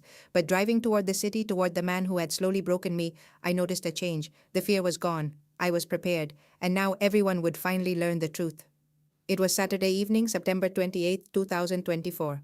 At 6:45, I headed for downtown Austin. The steering wheel felt cool against my fingers, a sharp difference from the warm evening air. Along South Lamar Boulevard, the city lights twinkled under a purple and orange sunset. Nora Jones was on the radio singing "Come Away With Me." That song used to make me happy. Tonight it felt like a sick joke. Come away with me. I did go away with Graham 8 years ago. I gave him my trust, made a home with him, and imagined the children we would have. Tonight, I drove to see him while wearing a hidden microphone. The Federal Bureau of Investigation had planned every word I was going to say. I breathed in for 4 seconds, held for 4, and let it out for 4. Dr. Lawson taught me that exercise. She warned my instincts would tell me to run, but I needed to stay focused, peaceful, and in charge. Control seemed like a foreign concept. At a red light on Barton Springs Road, I looked at myself in the mirror. The woman I saw looked calm. Her hair and makeup were perfect. Her blue dress was sophisticated. Her eyes told a different story. They were the eyes of someone setting a trap for the one she loved. My phone vibrated, a message from Torres at 7:02. Safe arrival. All units in position. Recorder is active. Stay calm. You can do this. My hands shook as I replied, on my way. At 7:05, I found a parking spot 2 blocks away from the restaurant. I parallel parked the car on pure muscle memory. I turned off the engine and just stared at the clock on the dashboard. The minutes slowly passed. It was now 7:06. In 24 minutes, I would be face to face with my husband. The secret device would capture every sound. I would ask the questions the agents had rehearsed with me. What about the $67,500? Did you forge my signature on that document? Where did the investor's money go? I touched the little locket on my neck. It appeared to be a simple silver necklace, but was a strong recording device. Agent Torres put it on me earlier. He explained the microphone could hear everything within 15 feet. Be natural, he advised. Just let him speak. The more relaxed he is, the more he will admit. I closed my eyes and whispered, I can do this. I had to do this for Deanna, Rachel, Jessica, Claire, and every woman he had wronged. My phone ringing shattered the quiet. Deanna's name lit up the screen. I answered it. Hello, I said, trying to sound steady. Hey, Deanna said. Her voice was gentle but worried. Are you all right? No, I confessed. But I am here. That is all that matters. I could hear quiet street sounds on her line. She was close, a member of the team. Lillian, listen. You are not going through this by yourself. Torres is with me. I am here. We are all supporting you. After tonight, we will bring him to justice together. My eyes started to water, but I quickly blinked the tears back. I could not cry now. My makeup needed to stay perfect. I had to appear like a happy wife on her anniversary. Thank you, I whispered, for all of it. Deanna gave a small laugh. Do not thank me just yet. Wait until he is in jail. Okay. Now go get your evidence, architect. Her little joke made me smile. I will call you after it is over. You better. She hung up. I took one last deep breath to get ready. Then I opened my car door and stepped into the warm Texas air. It was 7:20. I was standing outside Uchi on South Lamar. The restaurant looked like a modern glass box, lit up in the evening sky. We came here one other time, 2 years ago, for our 6th anniversary. Graham had made the reservation as a surprise, and I thought it was incredibly romantic. I knew the truth now. Each kind action, each pricey present, each I love you, was just another part of his elaborate deception. I started walking to the entrance, the sound of my heels soft on the sidewalk. Couples and groups of friends were all around me, having a nice evening. Secretly placed among them were federal agents, keeping an eye on me. I could not spot them, which was the whole point, but knowing they were there gave me a little reassurance. A hostess gave me a friendly smile. Good evening, do you have a reservation? Yes, under Hayes for 7:30? Certainly, Mrs. Hayes. Your husband has already arrived. Please follow me. I walked behind her through the stylish restaurant with its simple design and gentle lighting. Graham was at a table in the corner. He got up when he saw me, looking very handsome in a grey sport coat. He gave me that smile I knew so well, the one that won me over 8 years ago. Wow, he said, looking me up and down. You look absolutely beautiful. He leaned over to kiss my cheek, and I had to stop myself from pulling away. The smell of his pricey cologne was almost too much. Thank you, I managed as I sat down. You look nice too. He let out that relaxed, self-assured laugh I used to love. A waiter instantly appeared with menus and water for our table. Graham ordered a bottle of sake for the 2 of us. The really good kind, he said with a little wink. Underneath the table, I held my shaking hands tightly together. So, Graham said, relaxing in his chair like he did not have a worry in the world. The lawyer called me today, he told me. This entire problem with the Federal Bureau of Investigation will be sorted out within a week. It is just a small mistake on some forms. Nothing to be concerned about. I just nodded, making sure my face showed no emotion. That is fantastic news. It is. He reached for my hand and gently rubbed it with his thumb. I know you have been scared, Lil, but we will overcome this. We always manage to. I looked into his warm, lying eyes, feeling the heavy presence of the recorder. The waiter came back with our sake, poured it for us, and walked away. Graham lifted his glass for a toast. I picked up my cup, the cool ceramic shaking in my hand. To us, I said softly. We each had a sip. Graham was already looking at the menu, telling me about the foods he wanted to order. He was completely unaware of what was about to happen. I took a deep, calming breath and got ready to ask my first question. The trap was ready. The man sitting here was about to admit to everything. He was going to talk about the money, the lies, and the 8 years he took away from me, and I was prepared to hear all of it. Our first dish was served just after 7:30. It was a lovely plate of toro with yuzu and sea salt. The fish sparkled in the dim restaurant lighting. Graham used his chopsticks, looking completely at ease, like a man with no concerns at all. "This is incredible," he said after tasting it. "We need to do this more, just you and me. No pressure, no business, just us." That word us felt like it was stabbing me, but I forced a little smile. "I would enjoy that." He started telling me a story about his golf match this morning, how he nearly made a hole in one. I smiled when I was supposed to and played the role of a loving wife. Under the table, my fists were so tight my nails were digging into my palms. The recorder felt like a cold, heavy stone on my chest, listening to everything. Graham poured more sake, his actions smooth and self-assured. He did not know that federal agents were sitting at other tables, observing and waiting for their moment. By 7:50, he had talked his way through 2 more dishes. I continued to smile and nod, feeling my heart beat against the hidden recorder. At last, I put my chopsticks down and placed my hands in my lap. I let a look of concern appear on my face. "Graham, my love, there is something I have to ask you."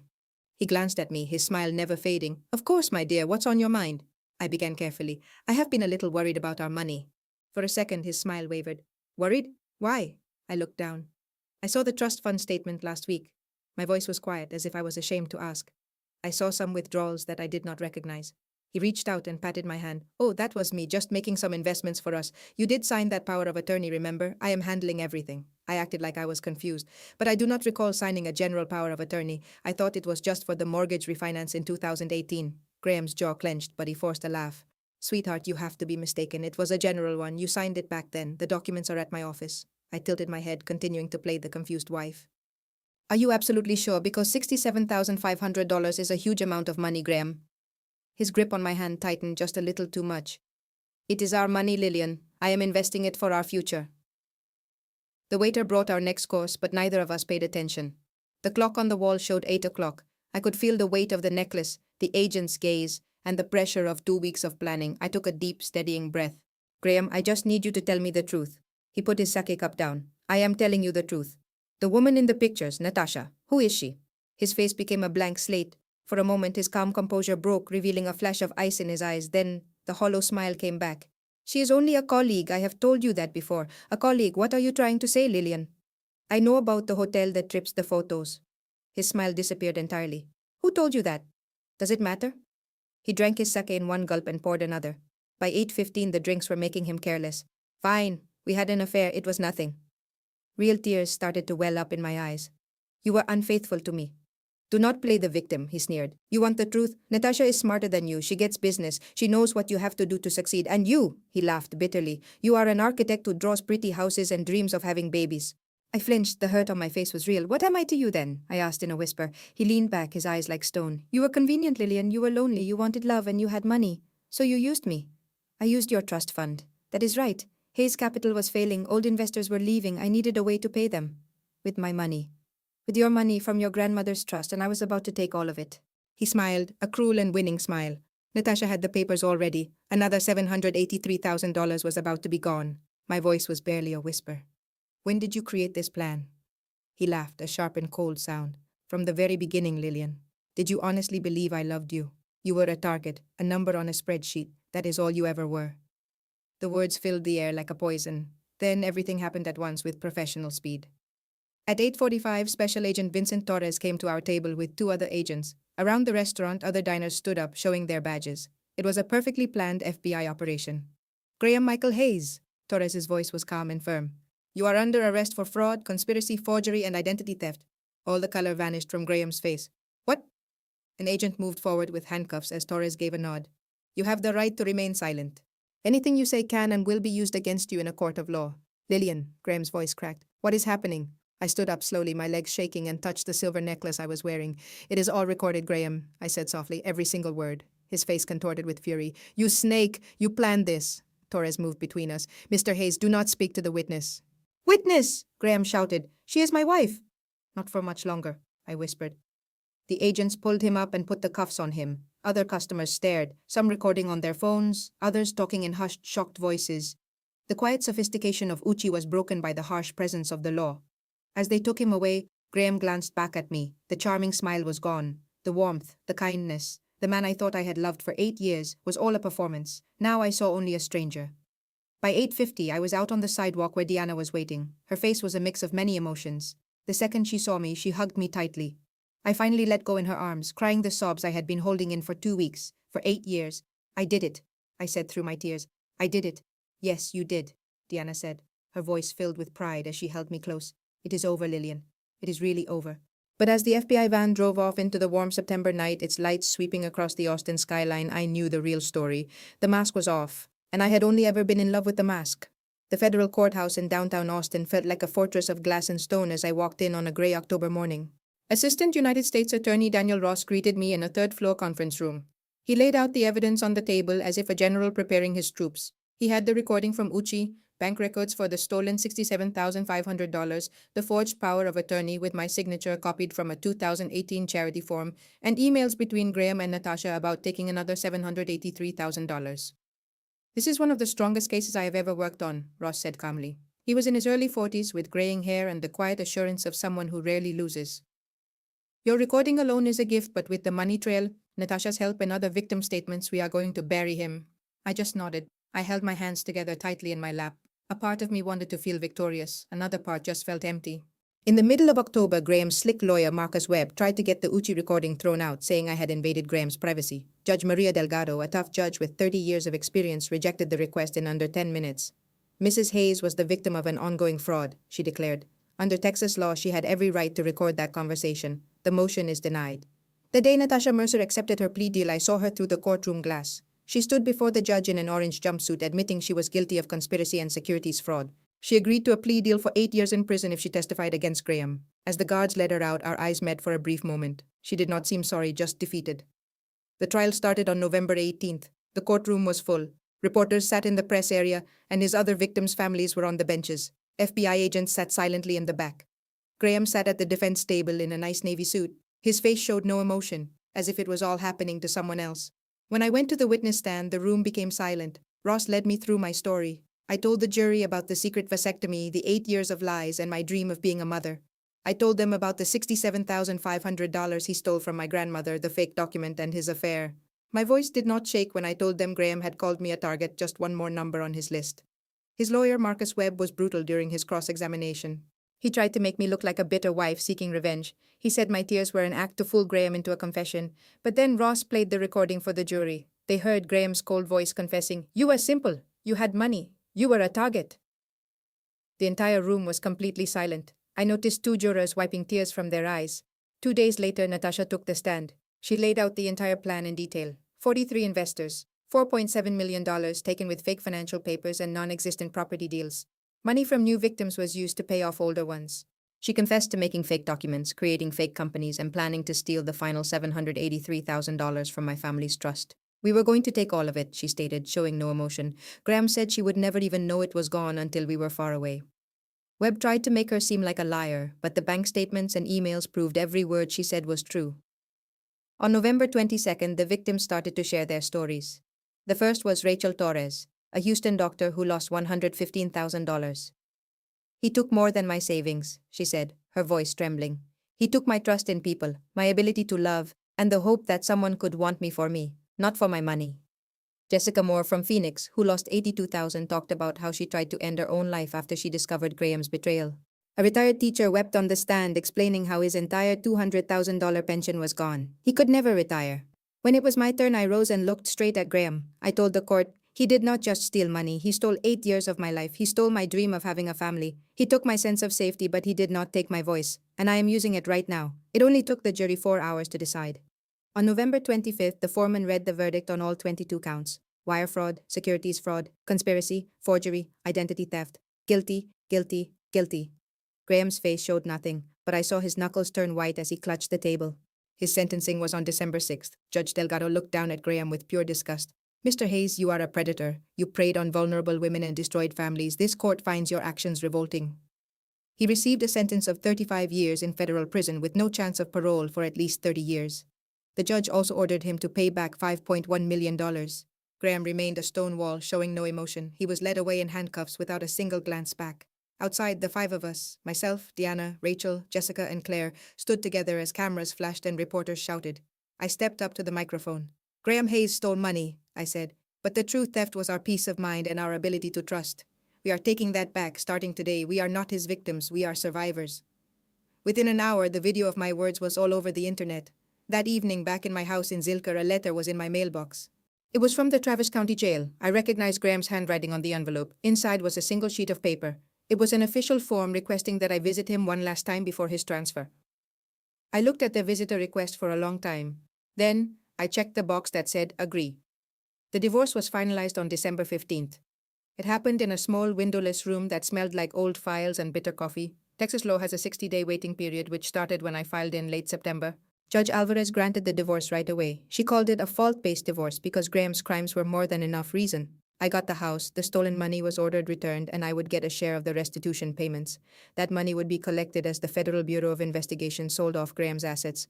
I said no to alimony. I wanted nothing else from him. By then, agents had found his hidden bank accounts holding $1.8 million in the Cayman Islands.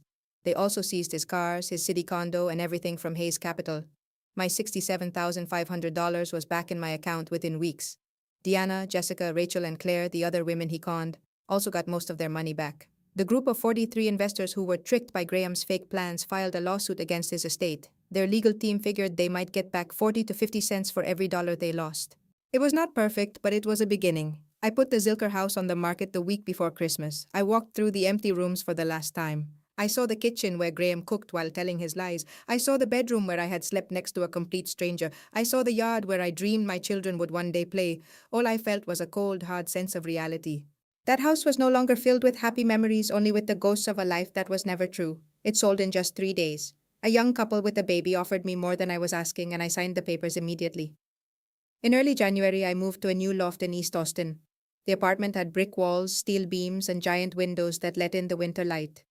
It was only 10 minutes from Diana's apartment and 15 from my architecture firm. She came over one Saturday to help me get settled. We sat on the floor, drank some wine, and I told her I was ready to start over. "You already are," she said, raising her glass. Going back to work felt like I could finally take a deep breath. My co-workers gave me a warm welcome, and I dove into a new charity project designing a housing center for women escaping abuse. The building design had secure entrances, quiet gardens, and private apartments that felt like real homes, not just shelters. My design won an award from a local architecture group in late December. When I stood up to accept it, I dedicated it to every woman who ever had to rebuild her life from scratch. The applause in that room felt like a real victory. On a cool Saturday in the middle of December, I invited the 4 women over to my new loft for dinner. Deanna, Jessica, Rachel, and Claire. We all met in my mostly empty living room. We ate Thai food from the containers placed on the floor, and we shared our real stories. Not the clean versions for the courtroom, but the painful, honest truth. Jessica admitted she spent a whole year in therapy after she tried to take her own life. Rachel confessed she still gets nervous when a man gives her a compliment. Claire cried as she shared that her own mother blamed her for being fooled. Deanna lifted her glass of cheap wine. "We survived him," she said. "That means we are stronger than he ever was." That was the night we decided to make our support group official. It began as just a group text message. We named it the Survivors Trust. It was a nonprofit to help women who were hurt by romance scams and financial betrayal. Lily, Indiana, and Jessica became co-founders, and Rachel and Claire joined our advisory board. Our goal was simple. We wanted to offer free financial investigation help, legal connections, and emotional support for women who were stolen from by their partners. We teamed up with the National Network to End Domestic Violence. We received a small grant from a local foundation and put up a website in early January. In only 3 months, we helped 17 women in Texas get back over $400,000 in stolen money. We guided them through calling the police, freezing accounts, collecting proof, and finding lawyers who understood their situation. National Public Radio did a feature story about us. Cable News Network even came to our small office in East Austin to interview all 5 of us. On television, we explained that romance fraud is a hidden crisis that affects so many people. After that, local news channels also shared our story. People started to send donations. But even with a new apartment, a new mission, and a new purpose, I could not escape the heavy feeling of my losses. It was more than the money or the 8 years that were gone. It was about the future I had imagined, the children I would never have, the family photos that would never be taken. The part of me that once thought love could be real, safe, and forever. I continued seeing my therapist, Dr. Lawson, twice a month. During a session in late December, I fell apart. I cried that I was not just mourning Graham, but the future he stole. "You are not mourning him," Dr. Lawson said softly, handing me a tissue. "You are mourning the part of yourself that trusted him. That is okay. That woman deserved so much better. The woman you are now is making sure others do not have to suffer the same way." Her words stayed with me. On New Year's Eve, I was by myself in my apartment. I could hear fireworks downtown and people celebrating. A text from Deanna lit up my phone. It said, "You made it through your toughest year. The next one is going to be wonderful." I wrote back, "I know it will," and I truly believed it. But there was one final task I needed to do to feel completely free. On January 15th, I drove east from Austin on Highway 95. The road stretched through flat farmland and thorny mesquite trees. I was on my way to the grey walls of the Bastrop Federal Correctional Institution, where Graham was serving his 35-year term. My visitor pass was waiting in the glove box. I was not going there for closure, and I was not going to forgive him. I was going to show him that he had failed to break me. I wanted him to see the strong woman I had become, the woman who started a non-profit, won an award, and helped 17 other survivors. After that, I would walk away and never think of him again. I parked the car, went through security, and entered the visiting room. There he was on the other side of the glass wearing an orange jumpsuit. His face looked like a complete stranger's. That January morning was cold as I drove east from Austin alone. The sky over the Texas farms was a very pale blue. My friend Deanna had texted 3 times offering to join me. She felt I should not go through this by myself, but this was something I had to do on my own. It was not about forgiveness, but about proving he did not ruin me. The drive was 40 minutes long. My hands did not shake as I arrived at the prison. Concrete structures stood behind razor wire fences. The prison looked just as grim as you would imagine. It was a place where hope simply vanished. I showed my license and approval letter at the gate. An officer checked my ID, then guided me through a detector. Another guard checked my purse for a phone or any cash. I only had my keys and my determination. The visiting area was a long room with white walls and harsh lighting. A thick sheet of plexiglass divided the space. Telephones were placed on each side of the glass. Families sat together at the tables. Wives spoke to husbands as their children put their hands on the barrier. Everyone talked in quiet voices, holding their feelings inside.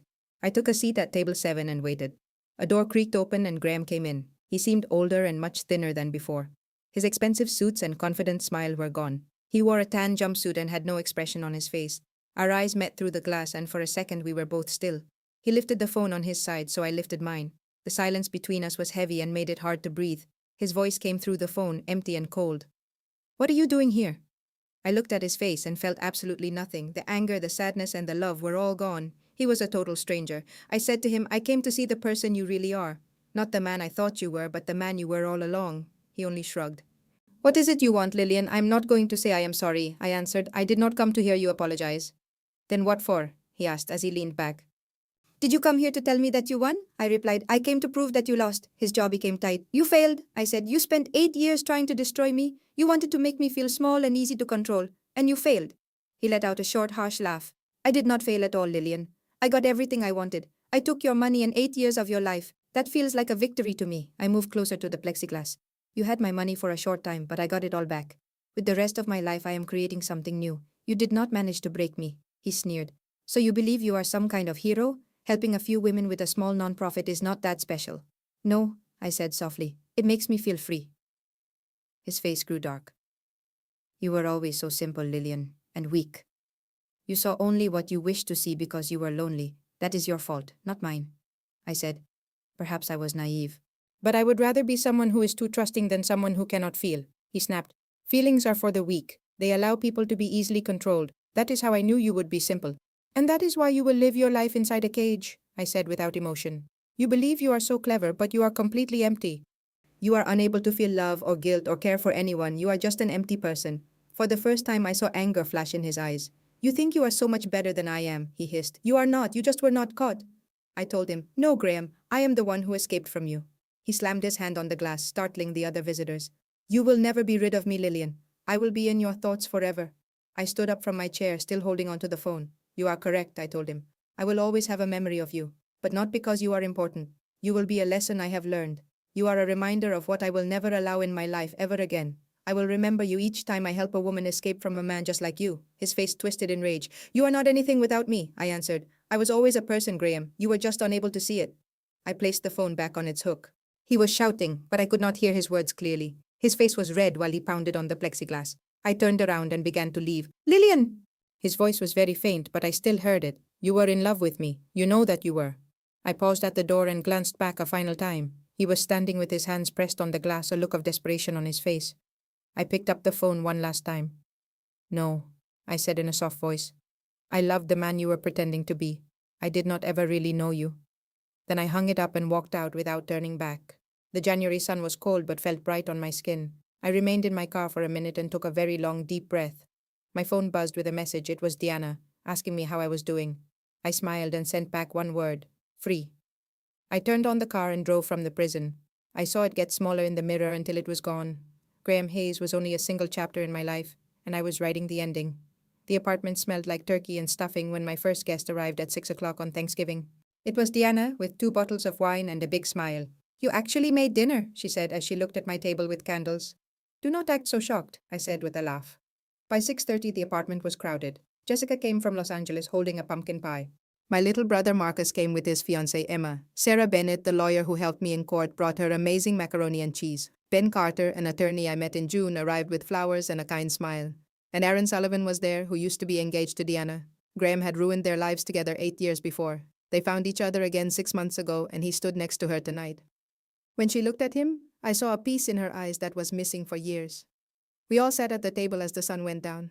The lights of East Austin started to glitter outside my windows. The turkey was not cooked perfectly, and the potatoes had a few lumps. But none of that was important. What was important was the sound of everyone laughing and the warmth of our friendship. In the middle of dinner, I stood and raised my glass. The room became quiet. 1 year ago, I did not think I would survive, I started. I truly believed that my life had ended. I glanced at the people who had helped save me, but I did survive. My life was not over, it was just starting again. Graham stole a lot from me. He took 8 years of my life, $67,500 and my hope for a family. But he was not able to take this. I pointed to the people at my table. He could not take this community we made, the people here, or the woman I have become. So, I want to say thank you to everyone for supporting me, for trusting me, and for proving that family is not about blood relations or a marriage. It is the people who are there for you when your life is falling apart. Diana used her finger to wipe away a tear. Jessica held my hand tightly. Ben looked at me with quiet pride. To the survivors, Diana said, lifting her glass. To new beginnings, Aaron also said. To family, Marcus said. We all had a drink, and the room was filled with happy chatter, the kind that only happens when you overcome something that was meant to break you. After our meal, Diana and I took our wine to the roof. I had put up small lights on the railing, and they made a gentle light in the cool November air. The Austin skyline was sparkling in the dark Texas night. Do you recall the letter you received last month? Diana asked while she leaned on the railing. From the publisher, I said, and I nodded. They are going to release my story. That is so wonderful, Lil. What is wonderful is sharing my story with my own words, I said, not as a person who was hurt, but as a person who fought. What is the title? She asked. Trust and Theft. How I Survived Financial Abuse and Found My Strength. It is just right, she said. We were quiet for a moment, just looking at the city lights down below us. This year we have helped 47 women, Diana said in a low voice. And with the Survivors Fund, we have recovered $1.2 million, I also said. Lillian, you are really making a change in people's lives. We are making a change together, I corrected her gently. This would not happen without you or Jessica, Rachel, Claire, or any woman who is brave and can say, that also happened to me. Diana looked straight at me. Do you have any regrets about pursuing him so aggressively? I remembered the fear, the nights without sleep, and the dinner at Uchi when I hid a recorder in my clothing. I recalled the trial, and the prison visit when I looked at him without fear. No, I said, not for a single second. Good, Diana said, tapping her glass to mine. You are a real force to be reckoned with. I laughed a little. I am doing my best. From the apartment below, I could hear the nice sound of Ben's laughter. When I first saw him at a charity event in June, I was scared to even think about dating. But Ben was very patient and he was gentle. He treated me with a respect that I was just starting to feel I should have. We took our time, first with coffee, then with long walks and late talks. He knew everything about my past but did not try to change me. He was just there for me, again and again, letting me get better on my own schedule. I was not in love with him yet, but I knew it could happen, like the first warm day after a very long and cold winter. Diana gave my shoulder a comforting squeeze. I should probably go back. I bet Aaron is talking Marcus's ear off about crypto. I smiled. Go rescue my brother. She went downstairs, leaving me by myself on the roof. The crisp November air felt good on my skin while the string lights twinkled above me. I thought of Graham, who was serving a 35-year sentence in a federal prison 500 miles from here. I hardly ever thought of him now. There was no rage, no sorrow, not even a feeling of victory. He just did not occupy any space in my head. But tonight, under the big Texas sky, feeling the love of my chosen family downstairs, a surprising emotion came over me. I felt thankful, not for him, but for what his betrayal revealed about me. I discovered that my own strength was more than I ever knew. I could get through the most terrible things. I could create a new life for myself, one that was even more wonderful than the life I had lost. I closed my eyes, took a deep breath, and said quietly into the night, I am free. And I truly was. A betrayal like that can either break you completely, or it can shape you into someone stronger. I realized that the decision was always mine to make. When I look back, I see a woman who gave her love and trust away too easily. The worst betrayals do not always come from family. Sometimes it is the person sleeping right beside you, the one who promised you forever. The pain Graham caused was deeper than anything a stranger could ever do.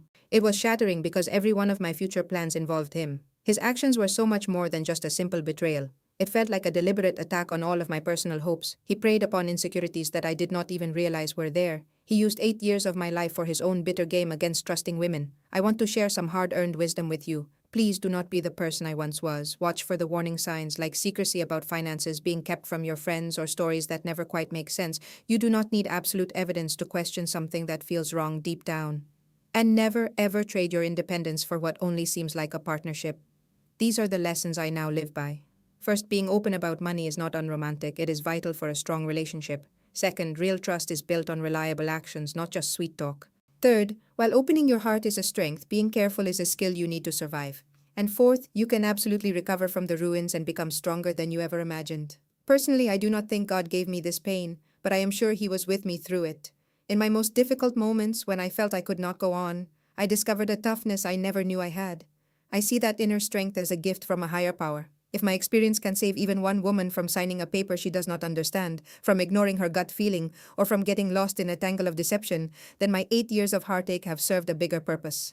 You are never to blame for someone else's dishonesty, but you are in charge of how you move forward. Make the choice to survive. Make the choice to rebuild. Make the choice to be free. Thank you for staying with my story until the end. I would really appreciate your thoughts. What would you do in my situation if you found out your partner was taking your money and planning a massive deception? Please tell me what you think in the comments section below. If this story resonated with you, please think about subscribing to the channel to see what comes next. As a brief disclaimer, this narrative is based on real cases of financial manipulation, but some details were altered for the story. If this subject is difficult for you, please know there are other videos here that you might enjoy more.